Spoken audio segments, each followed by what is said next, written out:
Corporate comedy has been serious about bringing humor into the workplace since 1985. The innovative techniques of these highly skilled professionals are changing the way that the corporate and educational world deals with training, stress, and team building. Their custom-tailored workshop seminars have been heralded by the Fortune 100 companies who bring them back time and again. We now join Jeff Justice and Bill Schabel presenting The Magic of Humor in Training and Communications. Well, let me ask you, how many of you have ever had a participant fall asleep on you when you were doing a class or giving a speech? Okay. How many times have you been the participant that fell asleep? How many of you have ever fallen asleep while you were facilitating? Okay. I didn't think there'd be that many. Well, let me tell you, humor is a great way to keep people alert and awake in the classroom. Let's talk about some places where you can find humor from. Anybody have any ideas, maybe? Yes? Life? Right. Raise your hand if you've ever had a life. If you haven't, you probably know somebody that has. Right? Stories are all around. You have a next-door neighbor of mine that works for Home Depot. He was telling me about an irate customer that he has. And there was nothing he could do to please this guy. This guy, I mean, everything was too high a price. He couldn't find it. He was too slow. The last thing the guy does is he whips out this old, rusty hacksaw blade. The thing's got like 3 teeth left on it. And he shoves it over at Robert and goes, "And here, I need one of these too." And Robert looks at it and says, "Well, sir, I don't believe we sell these without the teeth." See, you're laughing. That fellow laughed too, and he wound up breaking a very tenseful situation by using a little humor. Now, I use that presentation, that joke story all the time in my stress management with humor class. Now, I didn't have to live that. I just had to be a good listener.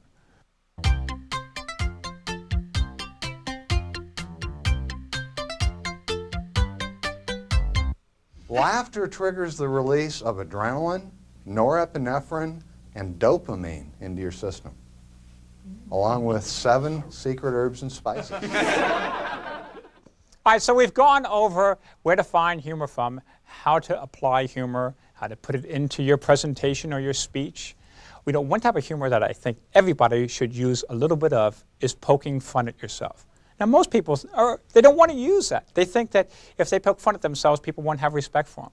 Actually, they have found that the opposite is true.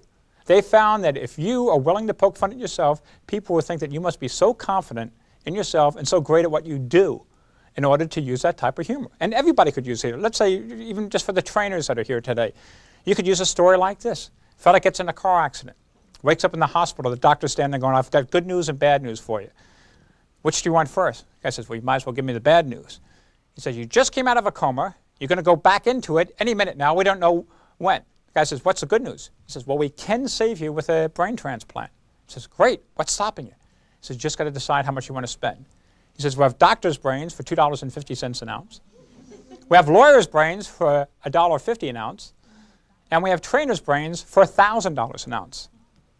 The guy says, "How can you possibly charge $1,000 for trainer's brains?" He says, "Do you have any idea how many trainers it takes to get an ounce of brains?" That's it. Laugh at yourself. Come on.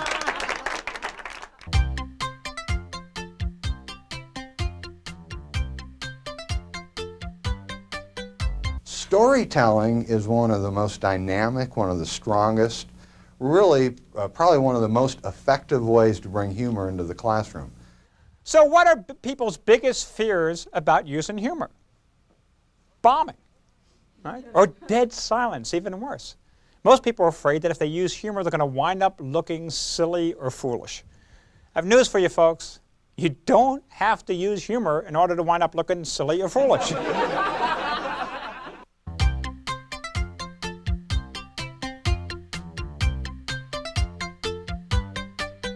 Want to get people to see things in a different way, from a different perspective, then bring some humor into the classroom, whether it's a problem-solving session. It'll work every time. And despite, and you've all heard this, you know, you're in trying to solve some problems or get some good ideas, and somebody cuts up a little bit and tells a joke, and what do you hear so often? Get serious. Come on, we got some work to do here. Let's tighten up. Well, unless it's your boss, now you can go back and tell them that you are being serious about being creative if you're using humor. If you follow some of these steps here, I promise you that you will have the best chance of making humor work. Number one, never announce a joke. Never come up and go, hey, I got this really funny story to tell you. This is really great. All right, number 6, never embellish or stretch out a joke. I don't mean embellish it by making it your own. We talked about that before. You do want to do that. You don't want to stretch it out. If the story happens to be about 2 guys walking in a bar, that's what you say. You don't say, well, these 2 guys got up in the morning and they were thinking, well, what do you want to do today, Bob? Well, I don't know. What do you want to do? And say, well, want to go to the park? I don't think so. You want to go for a drink? Okay, we'll go for. Just put them in the bar, okay? And number 12, make a connection with your audience. We talked about this before. How do you make a connection? You smile. You let the audience know that you want to be there, you want to be part of their day. And also, if you follow these other 11 steps, you're going to make a connection with the audience. So try these. I guarantee they're going to increase your humor, increase the laughs that you're getting 100%, and they're going to give you the best shot and not bombing.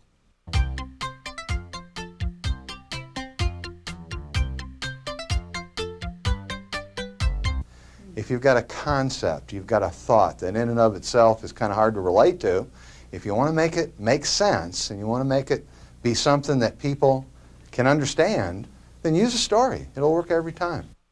Anytime anything happens during a presentation that you're doing, you need to stop what you're doing, analyze it, and respond. And when I say when anything that happens to break the flow of your presentation. I'll give you an example. I'm sure you all have been trainers and speakers for years. You've had situations come up. Are there any situations that you could think of that maybe present themselves during presentations that you were without an answer to? Maybe I can help you. Yeah, over here.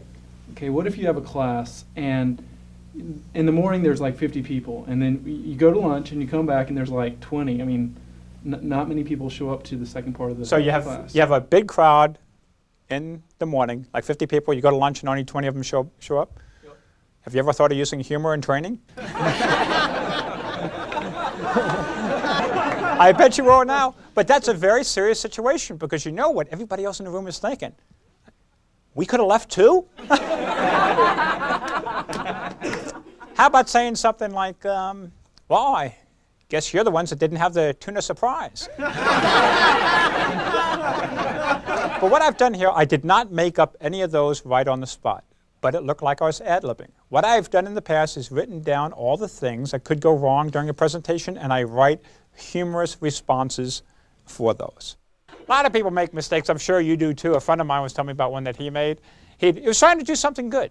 His friend was opening up a new business, so he said he's going to send him some flowers, goes and orders them at the florist, ships them out. Next day he goes to the guy's office, he gets there, and here's this big wreath that he sent. And across the front it says, "Rest in peace." Right? And he flips out, he goes back to the florist, and he's yelling and screaming, and finally the florist turns to him and says, "Hey, look, I'm sorry, I made a mistake, okay? But you got to realize it could be a lot worse." The guy goes, "You want to tell me how it could possibly be worse?" The guy says, "Well, you got to realize that somewhere in the city today, there's somebody being buried under a wreath that says, 'Good luck in your new location.'"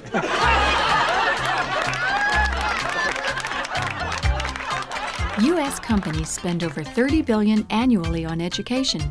Many of the premier firms are maximizing their investment through the magic of humor in training and communications.